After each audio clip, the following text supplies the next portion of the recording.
Noche for a moment that's over 50 years in the making, and it really is powerful to have on stage with us the leader who said, and I want to read it directly, if the farm workers can do it, so can we.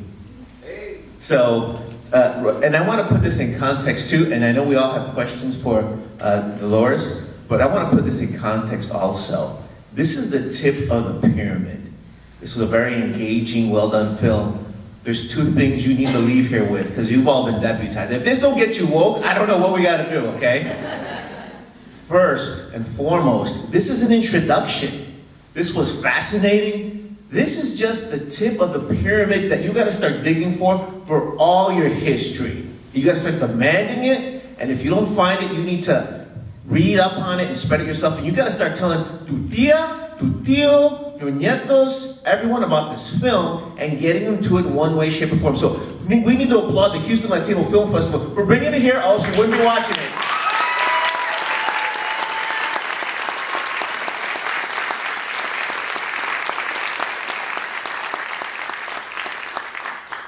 And the second thing forward, from now on, we need to give full respect to a leader who co-founded the United Farm Workers Union, who coined the phrase, si se puede, and still has it going on right now, right? One more, we gotta give another round of applause.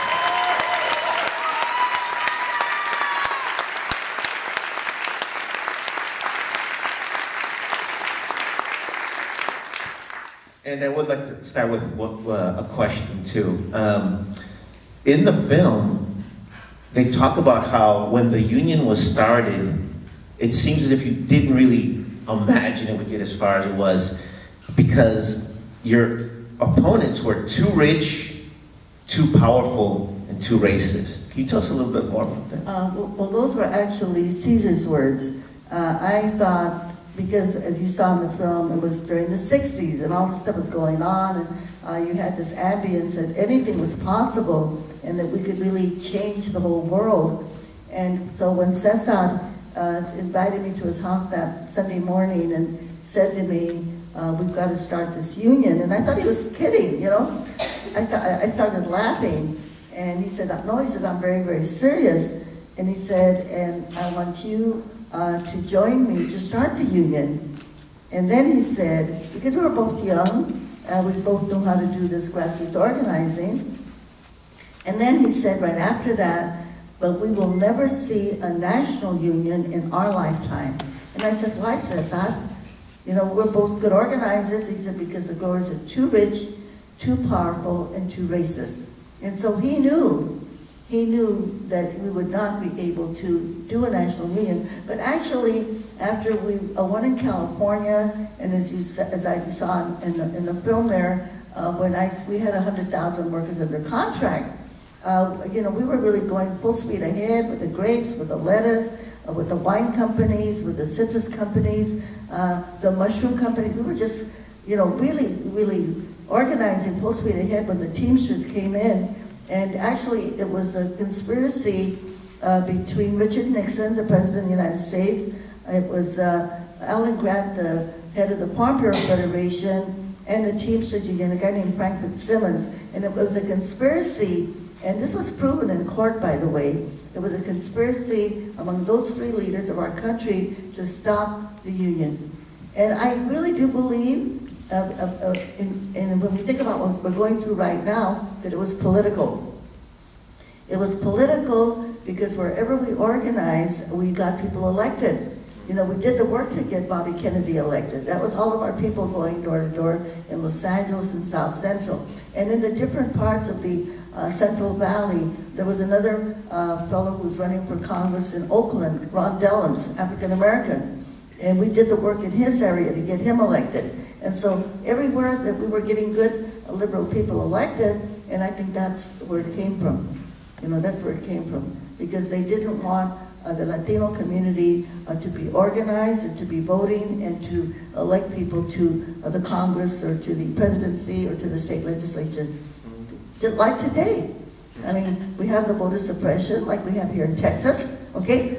and maybe we'll talk about it a little bit later, but it's all part of the big scheme to keep people of color powerless.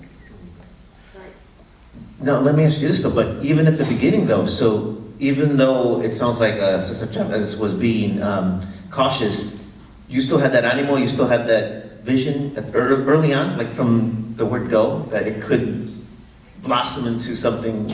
Well, we could see, you saw at the very beginning of the film where they were showing the gringo Fred Ross, okay?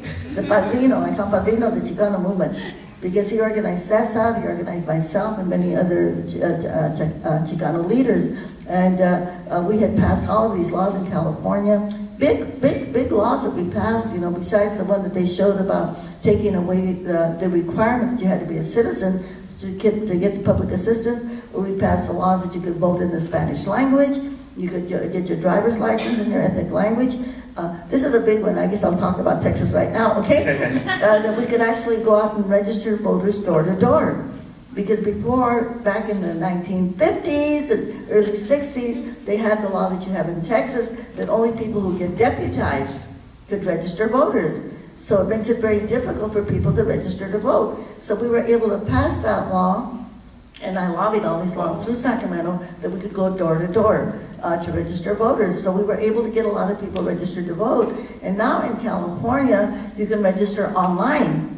On your cell phone, you can register to vote. And then starting, I believe at the end of this year, maybe beginning of the next year, anybody who goes for a driver's license is automatically registered, okay? So then everybody's registered to vote. And so those are some of the laws that you have here in Texas that are keeping our people back, you know, so that preventing them from being able to vote. So those are important laws that we passed. So knowing that we were passing all of this great legislation, like the amnesty bill in 1986, and I know that maybe some of you know someone or your family members that's how they got the legalization. And it wasn't Ronald Reagan, unfortunately the film doesn't explain it. It was Senator Ted Kennedy, okay? Ted Kennedy, Schumer, who was then in the Congress, Peter Rodino, Congressman Howard Berman from California, were the ones that shepherded that through.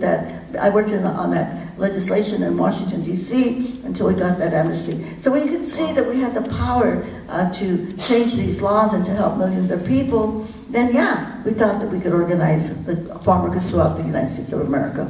Well, no, and please do bring it home too, because you're talking about the restrictions in Texas for voting. If you do get registered if you get deputized to register voters, you have to do it every year. Yeah. On top of things. Yeah, it's very restrictive, and it's and we know that they've done other things too, in gerrymandering and all that to keep.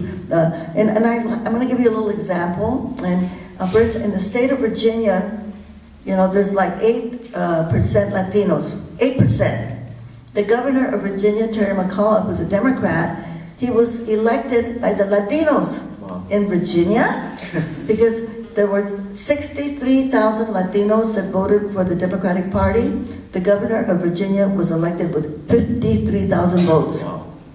So it was 8% of Latinos that elected the governor. And so here in Texas, we're 50% of the population. ¿Qué pasó? You know?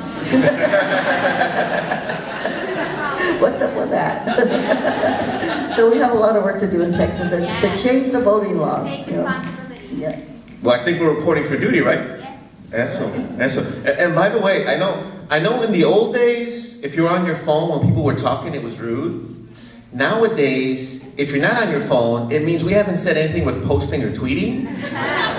So you got to spread the word. I think you're dropping some knowledge here that your comadres would love to hear about on the Facebook right now, because this is eye-opening stuff to me. And let me ask you something too. So, for example, it was tragic to see the assassination of Bobby Kennedy, and I guess a lot of people like to look back at that moment and think, "What if?" But now you're talking about a lot of the actions that were within our own community's power.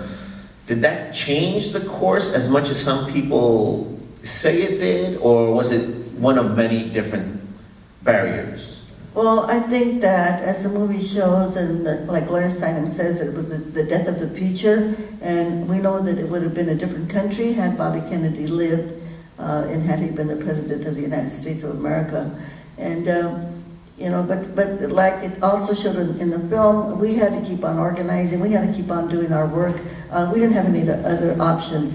And I think that's the message that we have today when a lot of people are discouraged because of the attack on Mexicans. Are there any Mexicans in the house? And on immigrants and all this crazy stuff that is going on right now. But again, and I'm glad that, and of course we didn't know when that film was made that we were going to have the kind of president that we have. But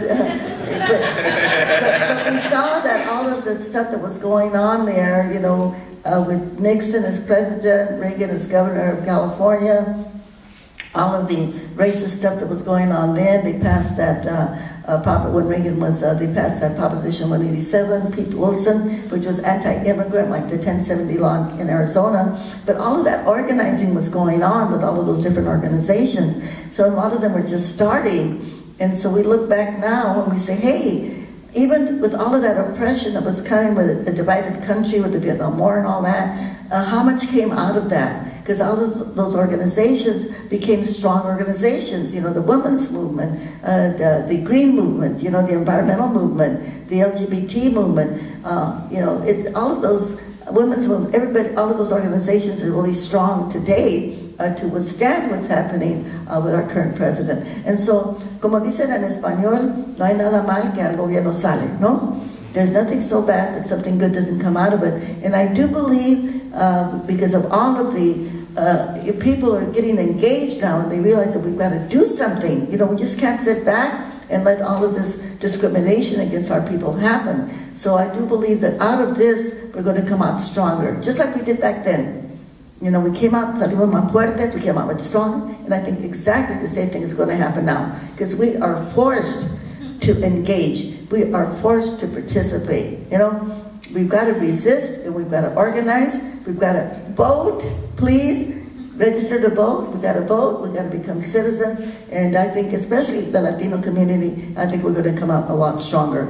Even though there's going to be a lot of suffering in the meantime, especially because of our undocumented people. And remember this, that it is not a criminal crime to cross the border. It's a civil offense. It's a civil offense. There is no reason why they should put people in jail because they cross the border or overstay their visas, whatever. They only do that because they want to fill the jails. Use our tax dollars to fill the jails. That's the only reason that they do that. And if you look at our country, here in the United States of America, we have more people in prison than India or China. Those countries have billions of people in their population. We are, what, 300 million? But we have more people in prison. Why? Because there's money for the private prisons. You know, there's people keeping people in prison so they really can't participate in the economy of our country. You know, it's an apartheid system that we have here. And so we have to keep fighting that to get rid of private prisons and to get rid of these laws that are putting our people in prison. In California, we passed a law, Proposition 47, that people that committed misdemeanors, because, you know, that sometimes they have a law, if you commit 3 misdemeanors, then you have to get to prison, that they had to let them out of jail, including offenses for marijuana, by the way. Offenses for marijuana, they have to release them from prison, and those are things that we can do. And stopping the school-to-prison pipeline, because, you know, and this is one thing my foundation is working on, by the way, because to stop the suspensions and the expulsions of our Latinos and African-American children and making them use what we call positive behavior systems, restorative justice, but we want to not only keep them in school, but fight for a quality education for our children, because they are being cheated right now out of their futures because of the racist policies that we have in our system. No, and thank you for sharing that wisdom. And I think the film does a great job of showing some of the history. Pero también, there's a very personal side about Dolores that, I mean, I had not been privy to. And to me, what was very touching, because tiene tanto ánimo, energía, visión. I mean, there's just so much energy. You don't sound bitter. Oh, I'm not. You don't sound mad. Because I'd be mad. I want the Libros Africanos Más Palabra here. If you wait 50 years to tell the story right, that's wrong. And what's powerful to me about this film, because we always talk about, everyone talks, oh my goodness, we wish Cesar Chavez was still alive, long live the movement. Well, guess what? Half of the movement's been with us and overlooked for 50 years, but you've taken in such great grace, but this film goes there. And to me, does it in a very wise and powerful manner that goes into it. And also, you talked about the sacrifices. This is showtime. So your inconvenience must be suffered in light of what we have just seen archived, that we just get a little bit of. Because to me, fue fuerte escuchar sus hijos y hijas lay it down. I mean, to me that was a compliment to the film. Was that hard? Disculpe, I don't want to be, delicate, con todo finestas. Was it hard to look at that or consider that, or? Well, yes, it is, of course, as I say in the film also, because when I left, I was a teacher actually, and that doesn't show that in the film, but I was a school teacher. And there were only 3 of us bilingual teachers in our whole school district in Stockton, California, where I grew up. So when I left my job as a teacher, a very safe position, to quit that and go to Delano with no money, not knowing what was going to happen, it was a very scary proposition for me. And many of my relatives thought I was crazy. Very few of them supported me. Most of them thought I was like going to run away and join the circus or something, But I never, to this day, I have never regretted that decision. And I prayed a lot, and I asked for a sign, actually, because, I had to quit teaching, and I was organizing there in my community with farm workers, and then having to leave that and go to Delano. And one of my daughters was making her confirmation, and I didn't really have money to buy her the white shoes for the confirmation. And so I was asking for a sign that I was doing the right thing. And she only had a pair of white tennis shoes, but they had holes in them. And so when we went to church for the confirmation, and the kids are coming down the aisle, and I was kind of bracing myself to when my daughter got there. But before my daughter got to where I was sitting, there were other farm worker children that were making their confirmation, and their little white tennis shoes had holes in them, okay? And so I thought, to me, that was a sign that I had done the right thing. And I have been blessed, and I've never regretted that decision. When we got to Delano, we got our food from the surplus commodities, like the farm workers did. The beans and the cornmeal and the manteca and the rice, the oatmeal, and that's what we ate, just like the farm workers did. But it was really a very good experience for me, and for my children too. And I don't know if you noticed in the film, but my oldest son, Fidel, he's a doctor. He's a family practice doctor. My son Emilio, whom you saw, he's a civil rights attorney who ran for Congress, by the way, in this last election. He didn't win, but he's going to try again. And then my daughter Angela, who there was only one shot at her, she's an emergency room nurse. And my daughter Juanita, the Tarahumara knows. Yeah, she's a teacher. And so all my kids, my other daughter, Maria Elena, she runs a YWCA center. So all my kids, most of my kids have gone to college and they're professionals. And I love to tell my daughter Camila, the one that was crying for her mother, okay? When she went to college, she called me from the dorm. And she said, "Mom, you're not going to believe this." And she was whispering on the phone, "Some of these girls are crying for their mother." So I reminded her about that when I saw the movie. She's my executive director of my foundation. And we're still doing the organizing work. And we're going to be passing out some brochures out there, and so you can see what we're doing. But we are organizing on health issues because we have an epidemic of diabetes in our community, and teaching people about nutrition and doing physical exercise. We got bicycles, and we're doing cumbia rides, getting people to ride on bicycles, getting the kids to walk to school, we call it the walking school bus, teaching them about the food that they eat. We have a youth program where they go camping in the mountains, and then also a big mural program. So we look up, find the walls that have graffiti on them, and then we have murals, have the kids paint the murals, and then nobody touches them. Talking about teen pregnancy prevention. So many of our young Latina kids that get pregnant, And then we have a big education program, like I talked about. We organize the parents, and then they go to the schools to stop all of these discrimination against our kids. And so then, of course, we do big voter registration, get people to register to vote. And some of the people that you saw when I was there doing a meeting with people in their yard, that was one of our first house meetings with that group. Guess what? 2 of the women in that picture are now sitting on water boards and school boards, okay? You know, and these are farmers, they're really in there. So 11 of our people have gotten elected to office, and in our area we have over 20,000 people that we have educated, and we have passed some incredible laws in California. I'm just going to mention one of them that we worked on, and that was to tax the millionaires, okay? So the millionaires in California, they have to pay 3% more in state taxes. If you earn $500,000, you pay 2% more. If you earn $250,000, you pay 1% more. But that proposition that we passed in California has brought in